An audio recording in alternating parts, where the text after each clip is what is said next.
इंदापूर तालुक्यातील छत्रपती सहकारी साखर कारखान्यासंदर्भात आज एक महत्त्वपूर्ण पत्रकार परिषद पार पडली। यामध्ये अनेक महत्त्वाचे मुद्दे त्या ठिकाणी उपस्थित करण्यात आले। यामध्ये चेअरमन पदाची धुरा घेतलेले जाचक बापू यांच्याकडून चांगली कामगिरी होईल अशी अपेक्षा सभासदांनी केली होती, मात्र ही अपेक्षा सपशेल फोल गेली असा आरोप तानाजीराव थोरात यांनी केला। आणि हा आरोप नेमका काय, आपण त्यांच्याशी बातचीत करू। काय सांगाल, काय नेमका तुमचा पृथ्वीराज जाचक यांच्यावरती आरोप आहे?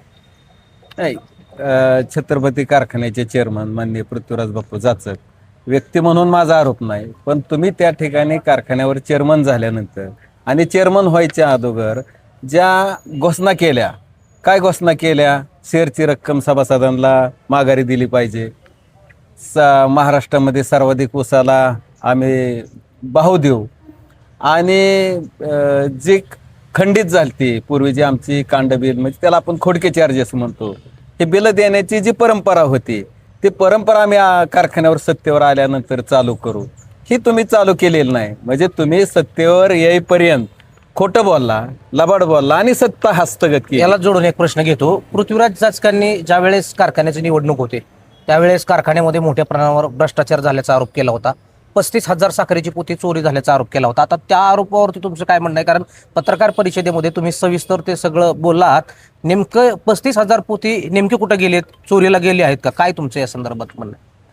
सत्तेवर यायच्या अगोदर पृथ्वीराज बापू नेहमी म्हणत होते की छत्रपती साखर कारखान्यामध्ये 35,000 साखरेची पोती गायब आहेत, आणि सत्तेवर येताना खरं तर हा हिशोब आपण घेऊनच सत्तेवर येतो ज्यावेळेस कारखान्याच्या चेअरमन पदाची सूत्र हाती घेतल्यानंतर। आणि आता जवळजवळ 1 वर्षापेक्षा काळ जादा झालेला आहे तुम्ही कारखान्याच्या चेअरमन, जवळजवळ 1.25 वर्ष। मग तुम्ही म्हणत होता की 35,000 पोत्याचा मी छडा लावेन, एवढ्या वर्षात तुम्ही गप्प का? मग ही साखरेची पोती मुंग्यांनी खाल्ली का नेमकी गेली कुठं? 35,000 पोती साखर आमच्या कष्टाचा पैसा त्या ठिकाणी तुम्ही सत्तेवर येईपर्यंत मोठा गाजावाजा केला की कारखान्यामध्ये 35,000 पोत्याची साखरेची चोरी झालेली आहे, आणि तुम्ही सत्तेवर आला, मोठ्या भीमदेवी थाटात तुम्ही सत्तेवर आला, ह्या साखर चोरांना मी पकडून दाखवीन। मग आज 1.25 वर्षामध्ये तुम्ही गप्प का? म्हणून आमच्या सगळ्या सभासदांचं छत्रपती सहकारी साखर कारखान्याचं मत आहे की यामधला इसा पृथ्वीराज बापूंना गेला का? एक तर पृथ्वीराजाचं खोटं बोलत होते सत्तेवर येण्यापुरतं, आणि जर पृथ्वीराज बापूंचं खरं असेल तर मग आज तुम्ही गप्प का? म्हणजे सभासदांच्या शंकेला वाव राहतोय ना की ह्या 35,000 पोत्यातला काही मलिदा तुम्हाला आणि तुमच्या संचालक मंडळाला मिळाला। खरं तर तुम्ही आता ज्या 35,000 पोत्याचा उल्लेख करताय, निवडणुकीच्या काळात त्यांनी सभासदांपुढे हा प्रश्न मांडला। आता तुम्ही म्हणताय की ती पोती नेमकी काय झाली?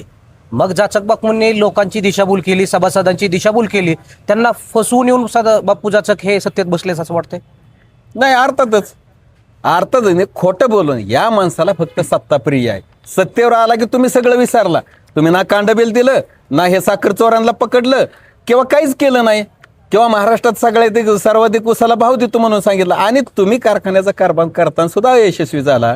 तुम्ही 12-13 लाख मेट्रिक ऊसाचं टन गाळप करतो म्हणून त्या ठिकाणी केलं। सत्तेवर आल्याला 27-28 कोटी रुपये कारखान्यामध्ये यांत्रिकरणाला खर्च केलं त्या 4 महिन्याच्या काळामध्ये, कारखान्याची GM व्हायच्या अगोदर, आणि कारखान्याचा सीझन चालू झाला। तुम्हाला तुमच्याबद्दल सभासदांचा विश्वासच राहिला नाही, कारण सभासदांना फसवलं। एक तर तुम्ही महाराष्ट्रामध्ये सर्वाधिक ऊसाला भाव देतो म्हणला, भाव तर तुम्ही आम्हाला दिलाच नाही, म्हणजे तुलनेनं इतर कारखान्याच्या तुलनेनं दिलं नाही। या कारखान्याच्या चेअरमन सुनीतराव वहिनी पवार साहेब आहेत, महाराष्ट्राच्या उपमुख्यमंत्री, माळेगाव साखर कारखान्याच्या पलीकडं सोमेश्वर सहकारी साहेब, यांच्या तुलनेत सुद्धा भाव दिला नाही। तुम्ही महाराष्ट्राच्या साखर कारखान्यापेक्षा ज्यादा भाव देणं म्हणून अशा भीमदेवी थाटात गर्जना करत सत्तेवर आला, हे सगळं विसरला का दिलं नाही आम्हाला भाव? तुम्ही उल्लेख केला त्याला 13 लाखाचं जे गाळपांचं उद्दिष्ट हे जाचक बापूने निवडणुकीच्या कालावधीमध्ये सांगितलं होतं, हे केवळ सभासदांची दिशाभूल केली असं वाटतंय?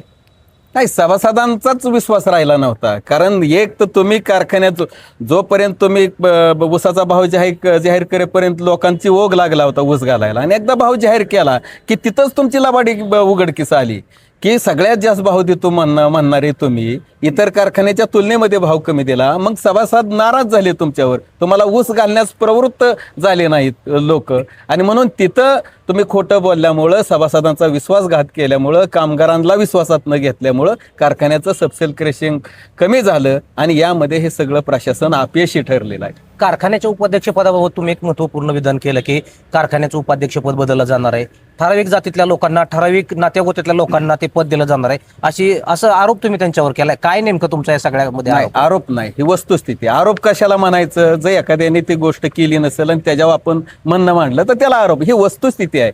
या कारखान्याची परंपरा आहे की आम्ही सामाजिक तत्वाला धरून कारखान्याचा त्या ठिकाणी, मी काय सांगितलं की 18 पगड जातीचे सभासद या कारखान्याच्या 56 गावातले आणि 2 तालुक्यातले इंदापूर आणि बारामतीचे सभासद आहेत. आणि मग आजपर्यंत समजा मराठा समाजातला चेअरमन असेल तर आम्ही धनगर समाजाला त्या ठिकाणी व्हाईस चेअरमन केलं. धनगर समाजाचा चेअरमन असेल तर माळी समाजाला किंवा मराठा समाजाला त्याचं व्हाईस चेअरमन पद केलं. म्हणजे फुले शाहू आंबेडकर यांचं जे तत्व होतं की समाजामध्ये, यांचा विचार घेऊन तुम्ही सत्तेवर आला ना, मोठ्या मोठ्या घोषणा केल्या, मग हे व्हाईस चेअरमन पद तुम्ही तुमच्या नात्या गोत्यात न देता इतर समाजाला दिलं पाहिजे ना. एक तर तुम्ही कारखान्याचे व्हाईस चेअरमन 5 वर्षाला 5 करणार, म्हणजे सत्तेचा मर्यादा तुम्ही वाटून वाटून खाणार. म्हणजे सत्ता उभारण्यासाठीची ही पदं नाहीत. एक तर सर्वसामान्य सभासदांच्या कष्टाचा मध्य धरून त्यांच्या कष्टाला न्याय द्यावा ही भूमिका घेऊन आम्ही त्या ठिकाणी लढतोय, बांधतोय. आणि तुम्ही मात्र कारखान्याची पदं वाटण्यामध्ये मशगूल आहात आणि हे वाटत असताना या सामाजिक तत्वाला बाधा येऊ नये असं आमचं मत आहे. तुम्ही आता उल्लेख केला, जे कर्मचारी आहेत, पतपेढीतील जे शिक्षक आहेत, त्यांना दमदाटी केली जाते. काय नेमकं प्रकरण आहे ते? नाही, आता आपल्या कारखान्यावरती ॲडव्हान्स द्यायची पद्धत नाही आणि ही पद्धत नसल्यामुळं समजा माझ्या मुलीचं लग्न आहे किंवा एखाद्या कर्मचाऱ्याच्या मुलीचं लग्न आहे, त्याला पैशाची तातडीनं गरज आहे. तो अनेक वेळा कारखान्यावर येऊन हेल्पड घातलं की आम्हाला कारखान्यामधून पैसे द्या, आम्ही पैसे देत नाही, आमची पद्धत नाही. मग त्यांनी त्याच्या गरजेपोटी, त्याच्या अडचणीपोटी इतर कारखान्याला ऊस घातला म्हणून तुम्ही त्याला लगेच नोटिसा दिल्या, तुम्ही त्याला दमबाजी केली, तुला कारखान्यात कामाला ठेवणार नाही, तुला शिक्षक पदावरून काढून टाकतो.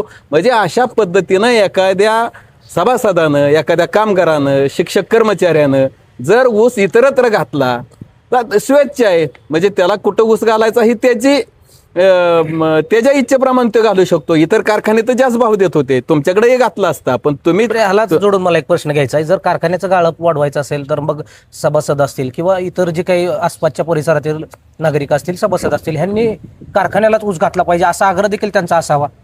नाही, त्यामध्ये काही चूक नाही ना.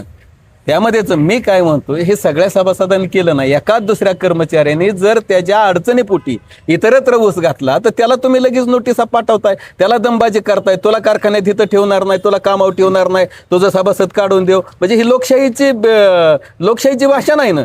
म्हणजे तुमचा तिथं काय गची वादा तुम्हाला झाल्याप्रमाणे तुम्ही आमच्या सभासदांनी कामगारांच्या बद्दल वागतात आणि ही म्हणून दूषित पूर्वग्रह ठेवून तुम्ही त्या ठिकाणी तुमची वागणूक आहे. दुसरा एक महत्वाचा मुद्दा आहे की छत्रपतीच्याच काही संचालकांनी छत्रपतीला न ऊस घालता दुसरीकडे घातलाय असं देखील तुम्ही या प्रेस नोट मध्ये उल्लेख केले. कोण संचालक आहेत, त्यांनी कुठल्या कारखान्याला नेमका ऊस घातलाय? याच कारखान्याचे चेअरमन पृथ्वीराज बापू जाचक यांनी स्वतः चेअरमन नसताना स्वतःचा ऊस माडा कारखान्यापुढं हलगी लावून वाजत गाजत त्या कारखान्याला घातला. मग त्यावेळेस ना आता त्या नोटिसा कुणाला द्यायच्या? तुम्ही संचालक बी आहे, तुम्ही कारखान्याचा आता चेअरमन बी आहे. त्यावेळी तुम्ही सभासद होता, कारखान्याचं हित बघतो म्हणून सांगत होता आणि तुमचा ऊस मात्र दुसऱ्या कारखान्याला. हा काय प्रकार आहे? एकीकडं लोकांची, सभासदांची दिशाभूल करायची, 13 लाख गाळप करतो अशा फसव्या गोष्टींमध्ये लोकांना अडकून ठेवायचं. येणाऱ्या कालावधीमध्ये या सगळ्या संदर्भात आपली काय भूमिका असणार आहे? नाही, आम्ही सभासद आणि कामगारांच्या हितासाठी संघर्ष करणार. आमच्या सभासदांना त्यांनी जे रानामध्ये 18 महिने 12 काळ तळहाताच्या फोडाप्रमाणे जपलेला ऊस, सांभाळलेला ऊस, त्याला योग्य भाव मिळावा याच्यासाठी आम्ही संघर्षाच्या भूमिकेत सभासदांच्या आणि कामगारांच्या हितासाठी सातत्यानं प्रयत्न करणार. शेवटचा प्रश्न घेतो, संघर्षाच्या भूमिकेत म्हणजे नेमकं काय? आंदोलन असणार आहे, न्यायालयीन लढा असणार आहे, काय नेमकी भूमिका असणार आहे? आम्ही लोकशाही मार्गाने जे म्हणून जिथं प्रश्न मांडता येतील ते मांडण्याचा सनदशीर मार्गाने प्रयत्न करू आणि सभासदांना न्याय मिळवून देऊ.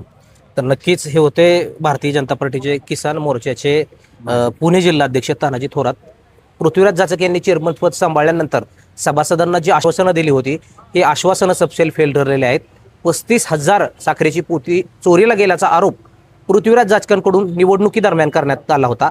मात्र प्रत्यक्षात ही पोती चोरीला गेली आहेत का किंवा सत्तेमध्ये बसण्यासाठी पृथ्वीराज जाचकांनी सभासदांची फसवणूक केली का, असा सवाल देखील त्यांच्याकडून उपस्थित करण्यात आला. यामुळे येणाऱ्या कालावधीमध्ये या सगळ्या प्रश्नांसंदर्भात सभासदांच्या हक्कासाठी आपण रस्त्यावरची लढाई आणि लोकशाहीच्या मार्गाने आपण ती लढू, असा विश्वास तानाजी थोरात यांनी व्यक्त केला आहे. यामुळे येणाऱ्या कालावधीमध्ये छत्रपतीच्या बाबतीत नेमक्या काय घटना घडतात हे पाहणं महत्त्वाचं ठरणार आहे. तुर्तास इथेच थांबू. धन्यवाद.